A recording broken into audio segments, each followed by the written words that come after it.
கிறிஸ்துவுக்குள் அன்பானவர்களே, அனுதினமும் கிறிஸ்துவுடன் தியான வேலைக்கு உங்களை அன்புடன் அழைக்கிறோம். இன்றைய தியானத்திற்கான வேத வாசிப்பு 1 சாமுவேல் 8ஆம் அதிகாரம் வசனங்கள் 7 முதல் 22 வரை. தியானத்திற்கான தலைப்பு எல்லாரும் போல. நீங்கள் இந்த பிரபஞ்சத்திற்கு ஒத்த வேஷம் தெரியாமல். ரோமர் 12:2. நீ உன் தேவனாகிய கர்த்தருக்கு பரிசுத்த ஜனம். பூச்சக்கரத்தில் உள்ள எல்லா ஜனங்களிலும் உன் தேவனாகிய கர்த்தர் உன்னை தமக்கு சொந்தமாயிருக்கும்படி தெரிந்து கொண்டார். உபாகமம் 7:6. இவர்களே கர்த்தருக்கு சொந்தமான இஸ்ரவேலர். ஆக அவரே அவர்களுக்கு எல்லாமும் ஆனவர். அவரே ஆளுகை செய்கிறவர், விடுவித்தவர், போஷித்து பாதுகாத்து சொந்த தேசத்தில் வாழ வைத்தவர். அவர்கள் ஜனம் பெருத்தவர்கள் என்றோ வேறு காரணத்தாலோ கர்த்தர் இதை செய்யவில்லை. இது கர்த்தருடைய கிருபை. மேலும் முற்பிதாக்களுக்கு கொடுத்த ஆணையை நிறைவேற்றும்படி பார்வோனின் கையினின்று அவர்களை மீட்டு தமக்கு சொந்த ஜனமாக்கி இஸ்ரவேலின் தேவன் என்று கர்த்தர் தமக்கு ஒரு நாமத்தை கொடுத்தார். இப்படி இருக்க சாமுவேலின் பிள்ளைகள் தகப்பன் வழியில் நடவாதபடியால் தங்களுக்கு ஒரு ராஜா வேண்டும் என்றார்கள் இஸ்ரவேலர்.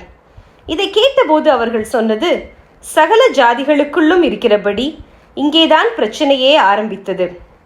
அவர்களை ஆளும் ராஜாவின் காரியம் இன்னது என்று அவர்களுக்கு திடசாட்சியாய் தெரியப்படுத்தும்படி கர்த்தர் சொல்ல, சாமுவேலும் சகலத்தையும் தெரியப்படுத்தி, நீங்கள் தெரிந்து கொண்ட ராஜாவின் நிமித்தம் முறையிடுவீர்கள், ஆனாலும் கர்த்தர் உங்களுக்கு செவி கொடுக்க மாட்டார் என்றார்.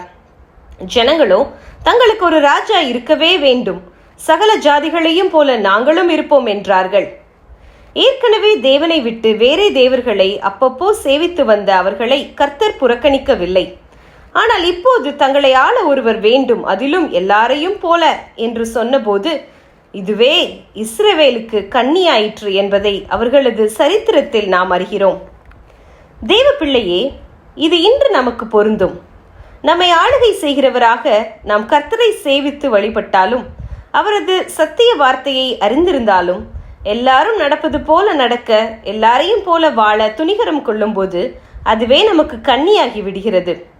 அங்கேதான் பாவம் நம்மை சுற்றி பிடிக்கிறது. இந்த பிரபஞ்சத்திற்கு ஒத்த வேஷம் தெரியாமல் என்று பவுல் எழுதிய வார்த்தை எவ்வளவு பாரமானது! நமது சுயத்தினதும் உலகத்தினதும் ஆளுகைக்குள் நாம் விழும்போது நாம் வேஷதாரிகளாக மாறுகிறோம். அதுவே பாவம் நமது வாழ்வில் ஆதிக்கம் செலுத்த வாசலை திறந்து விடுகிறது. இனி நம்மை ஆளுகை செய்கிறவர் ஆண்டவர் மாத்திரமே. அவருடைய ராஜ்யத்தையும் நீதியையும் நாம் தேடுவோமா? ஜெபம் செய்வோம்.